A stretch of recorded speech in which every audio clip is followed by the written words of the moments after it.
જય સ્વામિનારાયણ. સહજાનંદ વિદ્યાલયના video lecture શિક્ષણમાં આપ સર્વ વિદ્યાર્થી મિત્રોનું હાર્દિક સ્વાગત છે. ધોરણ 12 રસાયણ વિજ્ઞાન પ્રકરણ 8 ડી અને એફ વિભાગના તત્વો. સ્વાધ્યાયનો પ્રશ્ન 8.21. નીચે દર્શાયેલા વિધાનોને કેવી રીતે સ્પષ્ટ કરશો? અહીં 3 વિધાન આપેલા છે કે D4 સ્પીસીઝનો Cr2+ એ પ્રબળ ઓક્સિડેશન કરતા છે, જ્યારે D4 ઇલેક્ટ્રોન રચના ધરાવતો Mn3+ એ પ્રબળ ઓક્સિડેશન કરતા છે. એવું શા માટે? કોબાલ્ટ 2 જલીય દ્રાવણમાં સ્થાયી છે, પરંતુ સંકીર્ણ કરતા પ્રક્રિયકોની હાજરીમાં તે સહેલાઈથી ઓક્સિડેશન પામે છે. એવું શા માટે? અને આયનોમાં D1 ઇલેક્ટ્રોનની રચના અત્યંત અસ્થાયી છે. બરાબર, તો આપણે પહેલા વિધાનનો જવાબ જોઈએ. તો અહીંયા જોઈએ Cr3+ Cr2+ આયન યુગ્મ છે, એનું પ્રમાણિત રિડક્શન પોટેન્શિયલનું મૂલ્ય -0.41 છે. જેમ દર્શાવે છે કે આ આયન યુગ્મમાં પુરોગામી પ્રક્રિયા શક્ય નથી, પણ પ્રતિગામી પ્રક્રિયા શક્ય છે. બરાબર, તો આ ઋણ મૂલ્ય એમ દર્શાવે છે કે Cr2+નું સરળતાથી Cr3+માં ઓક્સિડેશન થાય છે. Cr2+નું સરળતાથી Cr3+માં ઓક્સિડેશન, જેનું ઓક્સિડેશન થાય સરળતાથી એ પ્રબળ રિડક્શન કરતા કહેવાય. જેનું ઓક્સિડેશન થાય રિડક્શન કરતા, સરળતાથી ઓક્સિડેશન થાય તો પ્રબળ રિડક્શન કરતા. આમ Cr2+ એ પ્રબળ રિડક્શન કરતા છે. બરાબર, ફરીથી જોઈ લો. Cr3+ Cr2+ આયન યુગ્મ એના પ્રમાણિત રિડક્શન પોટેન્શિયલનું મૂલ્ય -0.41 છે. ઋણ મૂલ્ય એમ દર્શાવે કે પ્રક્રિયા પ્રતિગામી દિશામાં થાય, એટલે કે Cr2+નું સરળતાથી Cr3+માં ઓક્સિડેશન થાય. એનો મતલબ કે Cr2+ એ પ્રબળ રિડક્શન કરતા છે. વળી Cr2+ કરતાં Cr3+ આયન એ વધુ સ્થાયી છે, કારણ કે Cr3+ની ઇલેક્ટ્રોન રચના D3 છે, જેમાં અર્ધપૂર્ણ ભરાયેલી હોય એવી અને સ્થાયી T2G રચના હોય છે. ખાસ યાદ રાખજો, Cr3+ સ્થાયી હોવાનું કારણ શું? એની ઇલેક્ટ્રોન રચના D3 પ્રકારની છે, એમાં અર્ધપૂર્ણ ભરાયેલી સ્થાયી T2G પ્રકારની રચના હોય છે. હવે આપણે Mn3+ માટે જોઈએ તો Mn3+ Mn2+નું પ્રમાણિત રિડક્શન પોટેન્શિયલનું મૂલ્ય +1.57 છે. અહીંયા ધન મૂલ્ય એમ દર્શાવે છે કે પુરોગામી દિશામાં પ્રક્રિયા થાય, એટલે કે Mn3+નું સરળતાથી Mn2+માં રિડક્શન થાય. Mn3+નું સરળતાથી Mn2+માં રિડક્શન થાય. જેનું રિડક્શન થાય એને ઓક્સિડેશન કરતા કહેવાય. જેનું સરળતાથી રિડક્શન થાય એને પ્રબળ ઓક્સિડેશન કરતા કહેવાય. આમ Mn3+ એ પ્રબળ ઓક્સિડેશન કરતા તરીકે વર્તે છે. વળી Mn3+ કરતાં Mn2+ એ વધુ સ્થાયી છે, કારણ કે Mn2+ની ઇલેક્ટ્રોન રચના D5 છે, જેમાં વધુ સ્થાયી અર્ધપૂર્ણ ભરાયેલી D પેટાકોષની રચના હોય. બરાબર, એટલે Mn3+ છે એ વધુ સ્થાયી એવા Mn2+માં ઝડપથી રૂપાંતરણ પામે. બરાબર, ઝડપથી Mn3+નું Mn2+માં રિડક્શન થાય, માટે Mn3+ છે એને પ્રબળ ઓક્સિડેશન કરતા કહેવાય. ફરીથી એકવાર સમજી લો. Mn3+ Mn2+ આયન યુગ્મ છે, એનું પ્રમાણિત રિડક્શન પોટેન્શિયલનું મૂલ્ય ધન એટલે કે +1.57 છે. ધન મૂલ્ય એમ સૂચવે કે આ પ્રક્રિયા પુરોગામી દિશામાં થાય, એટલે કે Mn3+નું સરળતાથી Mn2+માં રિડક્શન થાય, અને માટે Mn3+ એ પ્રબળ ઓક્સિડેશન કરતા તરીકે વર્તે. વળી Mn3+ કરતાં Mn2+ વધુ સ્થાયી, કારણ કે Mn2+માં D5 ઇલેક્ટ્રોન રચના છે, અર્ધપૂર્ણ પેટાકોષ રચના સ્થાયી હોય. આમ Mn3+ છે વધુ સ્થાયી Mn2+માં રૂપાંતર પામવાની વૃત્તિ ધરાવે છે, માટે Mn3+ એ પ્રબળ ઓક્સિડેશન કરતા તરીકે વર્તે છે. બીજું વિધાન જોઈએ. કોબાલ્ટ 2 જલી દ્રાવણમાં સ્થાયી છે, પરંતુ સંકીર્ણ કરતા પ્રક્રિયકોની હાજરીમાં તે સહેલાઈથી ઓક્સિડેશન પામે છે. CO2 જલી દ્રાવણમાં વધુ સ્થાયી છે, પણ CO2 કરતાં CO3+ છે એની સંકીર્ણ એટલે કે સવર્ગ સહસંયોજક સંયોજનો બનાવવાની વૃત્તિ વધારે છે. બરાબર, એટલે કોઈ પણ સંકીર્ણ કરતા પ્રક્રિયકની હાજરી હોય તો CO2 છે એ સહેલાઈથી CO3માં ઓક્સિડેશન પામે છે. બરાબર, આમ સંકીર્ણ કરતા પ્રક્રિયકોની હાજરીમાં CO2 છે એટલે કોબાલ્ટ 2 છે એ સહેલાઈથી CO3 એટલે કે કોબાલ્ટ 3માં ઓક્સિડેશન પામે છે. ફરતી સમજી લો. CO2 એના જલી દ્રાવણમાં સ્થાયી હોય, પણ CO2 અને CO3 એની કમ્પેરિઝન કરીએ તો CO2ની સરખામણીમાં CO3 છે એની સંકીર્ણ સંયોજનો બનાવવાની એટલે કે સવર્ગ સહસંયોજક સંયોજનો બનાવવાની વૃત્તિ વધારે છે. એટલે જેવા સંકીર્ણ કરતા પ્રક્રિયકની હાજરી હોય કે તરત જ CO2નું સહેલાઈથી CO3માં ઓક્સિડેશન થાય છે. ત્રીજું વિધાન જોઈએ. આયનોમાં D1 ઇલેક્ટ્રોનની રચના અત્યંત અસ્થાયી. તમે જુઓ, D1 ઇલેક્ટ્રોન રચના ધરાવતા આયનો એની ડી કક્ષકમાં રહેલો જે એક ઇલેક્ટ્રોન ગુમાવે તો અત્યંત સ્થાયી એવી D0 ઇલેક્ટ્રોન રચના અથવા તો એમ કહેવાય ઉમદા વાયુ જેવી ઇલેક્ટ્રોન રચના પ્રાપ્ત થાય. બરાબર. માટે D1 ઇલેક્ટ્રોન રચના ધરાવતા આયનો છે એ એક ઇલેક્ટ્રોન ગુમાવવાની પ્રબળ વૃત્તિ ધરાવે છે. હવે એક ઇલેક્ટ્રોન ગુમાવવાનો મતલબ કે પ્રક્રિયા કરવાની પ્રબળ વૃત્તિ ધરાવે છે. અને એટલે જેની પ્રક્રિયા કરવાની વૃત્તિ વધારે હોય એની સ્થાયીતા ઓછી હોય.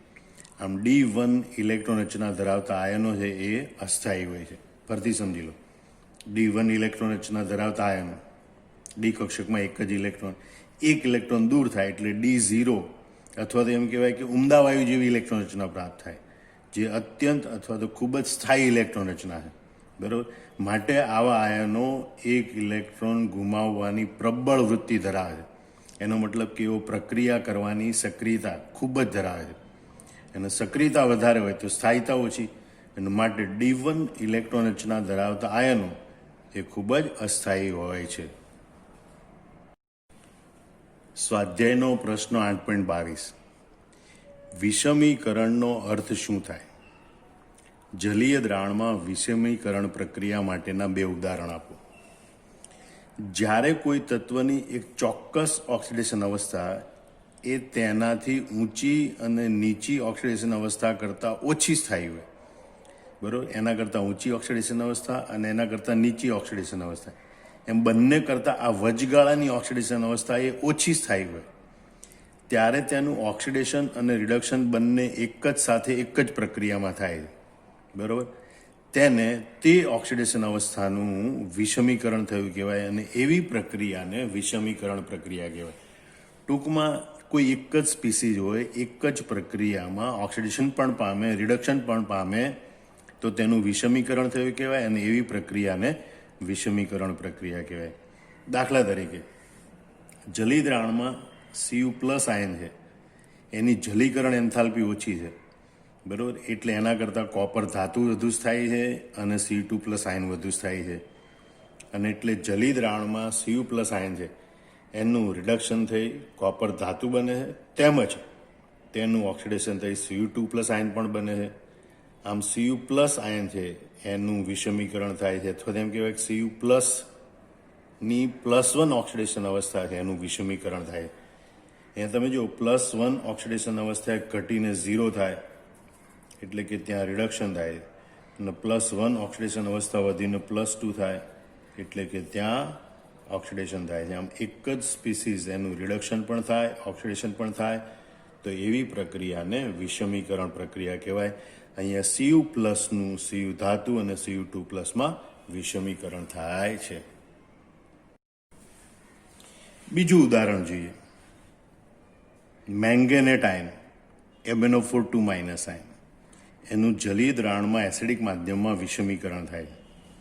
એટલે કે MnO4 છે એનું ઓક્સિડેશન થઈ MnO4 એટલે કે પરમેંગેનેટ આયન બને છે અને એનું રિડક્શન થઈ MnO2 એટલે કે મેંગેનીઝ ડાયોક્સાઇડ બને છે. બરાબર. અહીં MnO4 છે એની +6 ઓક્સિડેશન અવસ્થા, MnO4 મેંગેનેટ આયનની +6 ઓક્સિડેશન અવસ્થા એ +7 અને +4 ઓક્સિડેશન અવસ્થામાં વિષમીકરણ પામે છે. અહીંયા મેંગેનેટ આયન એમાં Mnની ઓક્સિડેશન અવસ્થા +6 હોય છે. એમાંથી તે +7 પરમેંગેનેટ આયનમાં ઓક્સિડેશન પામે છે અને +4 મેંગેનીઝ ડાયોક્સાઇડમાં તે રિડક્શન પામે છે.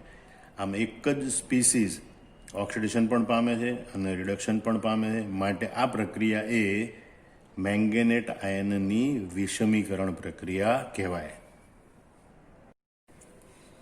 સ્વાધ્યાયનો પ્રશ્ન 8.23. સંક્રાંતિ ધાતુઓની પ્રથમ શ્રેણીની કઈ ધાતુ સૌથી વધુ વખત, બરાબર, અથવા તો મુખ્યત્વે +1 ઓક્સિડેશન અવસ્થા દર્શાવે છે. શા માટે? તો સંક્રાંતિ ધાતુઓની પ્રથમ શ્રેણીના તત્વો પૈકી માત્ર કોપર ધાતુ છે એ +1 ઓક્સિડેશન અવસ્થા દર્શાવે છે. એના માટે એની ઇલેક્ટ્રોન રચના જવાબદાર છે. કારણ કે કોપરની ઇલેક્ટ્રોન રચના 3d10 4s1 છે. યાદ કરો, કોપરની ઇલેક્ટ્રોન રચના એ અપવાદરૂપ ઇલેક્ટ્રોન રચના છે અને એની ઇલેક્ટ્રોન રચના 3d10 4s1 છે. બરાબર. તે સરળતાથી 4s કક્ષકમાંનો એક ઇલેક્ટ્રોન ગુમાવી 3d10 ઇલેક્ટ્રોન રચના પ્રાપ્ત કરે છે. બરાબર. આમ Cu+ની ઇલેક્ટ્રોન રચનામાં પૂર્ણ ભરાયેલી ડી પેટાકોષ આવેલી છે. D10 એટલે પૂર્ણ ભરાયેલી પેટાકોષ હોય અને માટે તે સ્થાયી બને છે. એટલે Cu+ સ્થાયી બને એનો મતલબ કે તેની +1 ઓક્સિડેશન અવસ્થા સ્થાયી બને અને માટે કોપર છે એ +1 ઓક્સિડેશન અવસ્થા દર્શાવે છે. આમ સંક્રાંતિ ધાતુઓની પ્રથમ શ્રેણીમાં માત્ર કોપર જ એવું તત્વ છે કે જે +1 ઓક્સિડેશન અવસ્થા દર્શાવે. ફરીથી જોઈ લો. શા માટે? તો કે કોપરની ઇલેક્ટ્રોન રચના કયા પ્રકારની છે? 3d10 4s1. 4s કક્ષકનો એક ઇલેક્ટ્રોન સરળતાથી ગુમાવે તો કઈ ઇલેક્ટ્રોન રચના પ્રાપ્ત થાય? 3d10. 3d10 એ પૂર્ણ ભરાયેલી ડી પેટાકોષ છે. પૂર્ણ ભરાયેલી ડી પેટાકોષની રચના સ્થાયી હોય.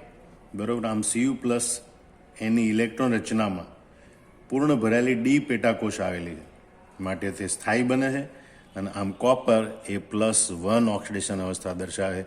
કોપર સિવાયના બાકીના બધા તત્વો એમની પહેલી ઓક્સિડેશન અવસ્થા એ +2 ઓક્સિડેશન અવસ્થા દર્શાવે છે. સ્વાધ્યાયનો પ્રશ્ન 8.24. નીચે દર્શાવેલા વાયુમય આયનોમાં અયુગ્મિત ઇલેક્ટ્રોનની સંખ્યા ગણો. Mn3+, Cr3+, V3+, Ti3+. આ પૈકી કયું ધન આયન જલીય દ્રાવણમાં સૌથી વધુ સ્થાયી છે? અહીંયા આયનોમાં ઇલેક્ટ્રોનની સંખ્યા અથવા તો ઇલેક્ટ્રોન રચના દર્શાવવી બહુ સરળ છે. દાખલા તરીકે Mn3+ આયન. તો મેંગેનીઝ, KT વેક્રોમે મેંગેનીઝનો પરમાણુ ક્રમાંક 25.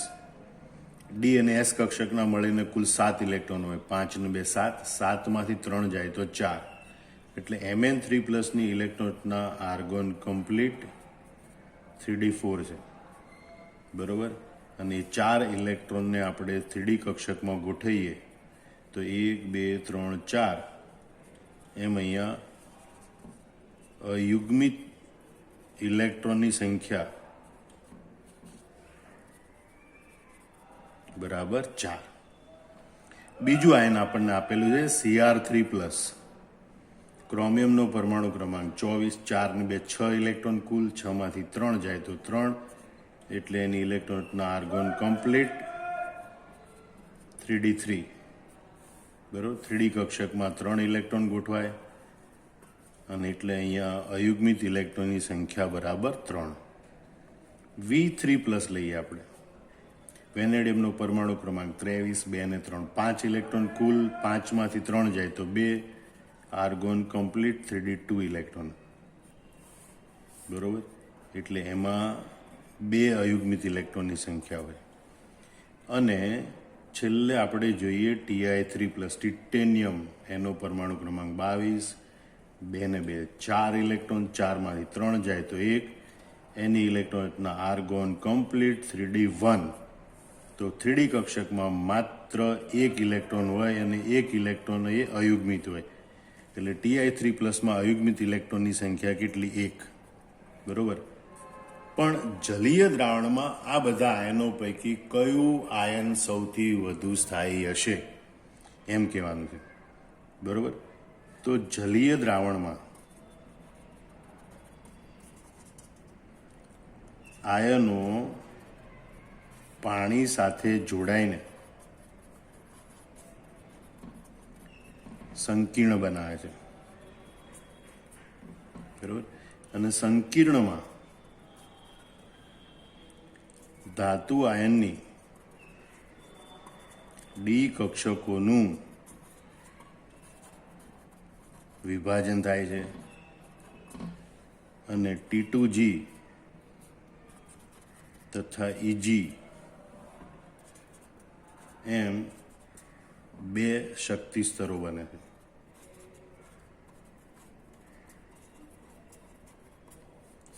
અહીંયા Cr3+ માં D3 રચના હોવાથી અર્ધપૂર્ણ ભરાયેલી T2G રચના પ્રાપ્ત થાય છે, બરાબર, જેને આપણે T2G3 કહીએ. રચના પ્રાપ્ત થાય છે અને માટે જલીય દ્રાવણમાં Cr3+ આયન સૌથી વધુ સ્થાયી હોય છે. આમ તમે જુઓ, જલીય દ્રાવણમાં ચાર આયનો હોય, એ પૈકી બધા આયનો એ પાણી સાથે જ્યારે જોડાય ત્યારે સંકીર્ણ બનાવે, એટલે સંકીર્ણમાં ડી કક્ષકોનું વિભાજન થાય, બરાબર. 3 કક્ષકો ધરાવતી T2G સ્તર અને 2 કક્ષકો ધરાવતું EG સ્તર બને. આમ 2 શક્તિ સ્તરો બને. એમાં Cr3+માં D3 રચના છે, બરાબર. એટલે 3 ઇલેક્ટ્રોન છે એ T2G સ્તરમાં ગોઠવાય, એટલે T2G સ્તરની અર્ધપૂર્ણ ભરાયેલી પેટાકોષ રચના પ્રાપ્ત થાય. અર્ધપૂર્ણ ભરાયેલી રચના સ્થાયી હોય અને માટે જલીય દ્રાવણમાં Cr3+ આયન છે સૌથી વધુ સ્થાયી હોય છે. સ્વાધ્યાયનો પ્રશ્ન 8.25. સંક્રાંતિય રસાયણ વિજ્ઞાનના નીચે દર્શાવેલા લક્ષણો માટે ઉદાહરણ આપો અને કારણો જણાવો. સંક્રાંતિ ધાતુના સૌથી નીચી ઓક્સિડેશન અવસ્થા ધરાવતા ઓક્સાઇડ બેઝિક, પરંતુ સૌથી ઊંચી ઓક્સિડેશન અવસ્થા ધરાવતા ઓક્સાઇડ ઉભયધર્મી કે એસિડિક હોય છે. દાખલા તરીકે Mn2O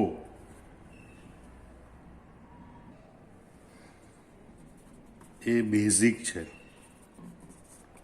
જે Mnનો સૌથી નીચી ઓક્સિડેશન અવસ્થા ધરાવતો ઓક્સાઇડ છે, જ્યારે Mn2O7 એ એસિડિક છે. એ મેંગેનીઝનું સૌથી ઊંચી ઓક્સિડેશન અવસ્થા ધરાવતો ઓક્સાઇડ છે, બરાબર. એટલે આપણે જે ઉદાહરણ આપવાનું, સૌથી નીચી ઓક્સિડેશન અવસ્થા ધરાવતા ઓક્સાઇડ બેઝિક હોય, તો મેંગેનીઝનું સૌથી નીચી ઓક્સિડેશન અવસ્થા ધરાવતો ઓક્સાઇડ Mn2O એ બેઝિક છે. સૌથી ઊંચી ઓક્સિડેશન અવસ્થા ધરાવતો ઓક્સાઇડ Mn2O7 એ એસિડિક છે. હવે આમ થવાનું કારણ શું હોય? તો નીચી ઓક્સિડેશન અવસ્થા ધરાવતા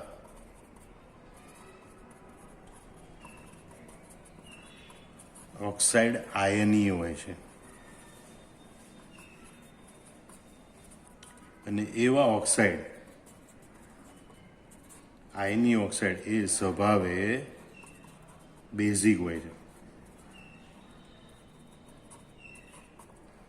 હવે જેમ ઓક્સિડેશન અવસ્થા વધે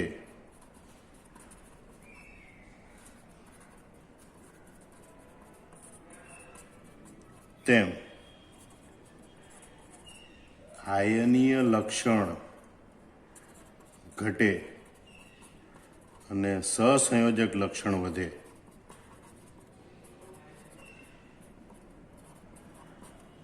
બરોબર. અને તેથી બેઝિકતા ઘટે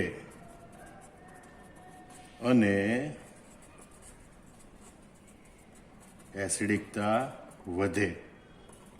માટે એમ કહી શકાય કે સંક્રાંતિ ધાતુના સૌથી નીચી ઓક્સિડેશન અવસ્થા ધરાવતા ઓક્સાઇડ એ એસિડિક હોય, એ બેઝિક હોય, પણ સૌથી ઊંચી ઓક્સિડેશન અવસ્થા ધરાવતા ઓક્સાઇડ એ ઉભયધર્મી અથવા તો એસિડિક હોય છે. ફરીથી એકવાર સમજી લો, નીચી ઓક્સિડેશન અવસ્થા ધરાવતા ઓક્સાઇડ હોય તો એ આયનીય હોય, બરોબર, અને એવા ઓક્સાઇડ સ્વભાવે બેઝિક હોય. હવે જેમ ઓક્સિડેશન અવસ્થા વધે, બરોબર, તેમ આયની લક્ષણ ઘટે, કારણ કે ઓક્સિડેશન અવસ્થા વધે, ધન વીજભાર વધે. જેમ ધન આયનનું ધન વીજભાર વધે એમ આયનનું કદ નાનું થાય, કદ નાનું થાય એટલે ધ્રુવીયતા વધે. માટે આયની લક્ષણ ઘટે અને સહસંયોજક લક્ષણ વધે.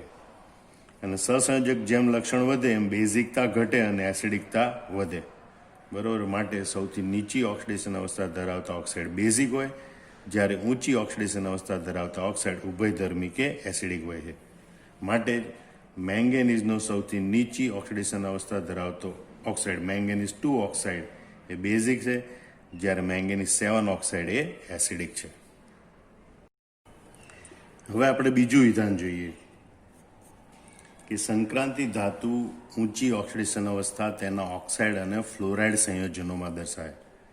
પહેલાં ઉદાહરણ આપીએ. દાખલા તરીકે OSF6માં ઓસ્મિયમની સૌથી ઊંચી ઓક્સિડેશન અવસ્થા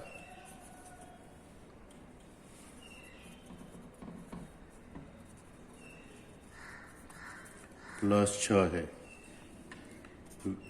V2O5 આ ફ્લોરાઇડ સંયોજન છે. V2O5માં વેનેડિયમની સૌથી ઊંચી ઓક્સિડેશન અવસ્થા +5 છે. આમ સંક્રાંતિ ધાતુના ઓક્સાઇડ અને ફ્લોરાઇડ સંયોજનોમાં ધાતુ તત્વો છે એમની સૌથી ઊંચી ઓક્સિડેશન અવસ્થા દર્શાવે. બરાબર. હવે એનું કારણ છે કે ફ્લોરિન અને ઓક્સિજન એ ખૂબ જ ઊંચી વિદ્યુત ઋણતા ધરાવે છે.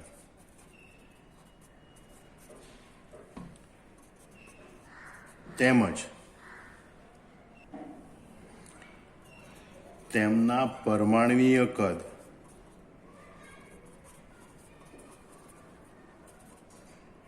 ઘણા નાના છે. બરોબર. વળી તેઓ પ્રબળ ઓક્સિડેશન કરતા છે.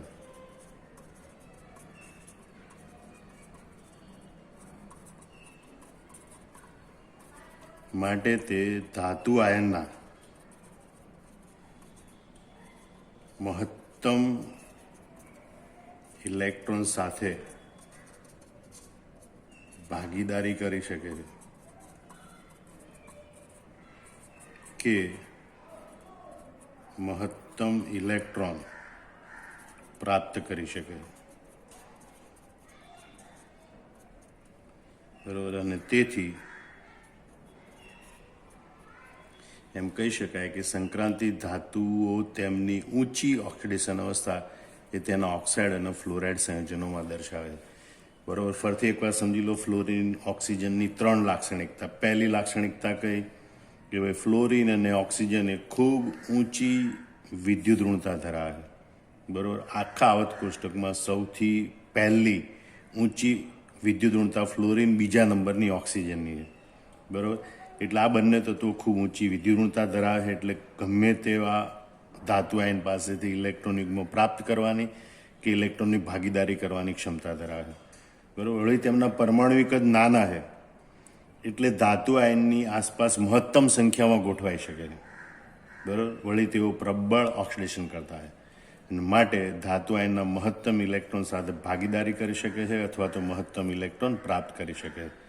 માટે સંક્રાંતિ ધાતુઓની ઊંચી ઓક્સિડેશન અવસ્થા એ તેના ઓક્સાઇડ અને ફ્લોરાઇડ સંયોજનો દર્શાવે છે. ત્રીજું વિધાન જોઈએ આપણે. ધાતુના ઓક્સો એનાયનો સૌથી ઊંચી ઓક્સિડેશન અવસ્થા દર્શાવે.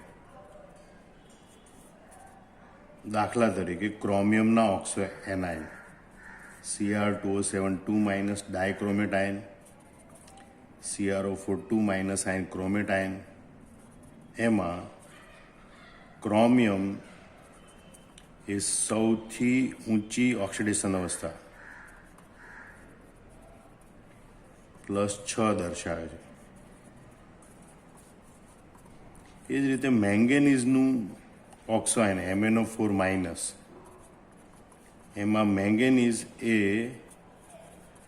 તેની સૌથી ઊંચી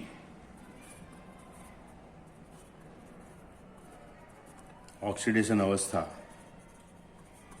+7 દર્શાવે છે. ફરીથી એનું કારણ એ જ છે કે ઓક્સિજનની વિદ્યુત ઋણતા ઘણી વધારે છે. કારણ કે ઓક્સિજનની વિદ્યુત ઋણતા વધારે છે, તેનું પરમાણુય કદ નાનું છે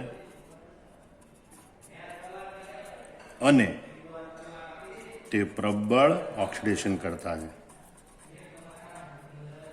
માટે સંક્રાંતિ ધાતુના ઓક્સો આયન એનાયનો ઋણ આયનો સંક્રાંતિ ધાતુના ઓક્સો ઋણ આયનો એ સૌથી ઊંચી ઓક્સિડેશન અવસ્થા દર્શાવે છે. એનું કારણ ફરતી સમજી લો. ઓક્સિજનની વિદ્યુત ઋણતા વધારે, એનું પરમાણુ કદ નાનું અને પ્રબળ ઓક્સિડેશન કરતા છે. એટલે ધાતુ આયનની આજુબાજુ મહત્તમ ઓક્સિજન ગોઠવાઈ શકે, ધાતુના મહત્તમ ઇલેક્ટ્રોન સાથે ઓક્સિજન ભાગીદારી કરી શકે. બરાબર. અને એટલે જ ધાતુના ઓક્સો એનાયનો સૌથી ઊંચી ઓક્સિડેશન અવસ્થા દર્શાવે છે.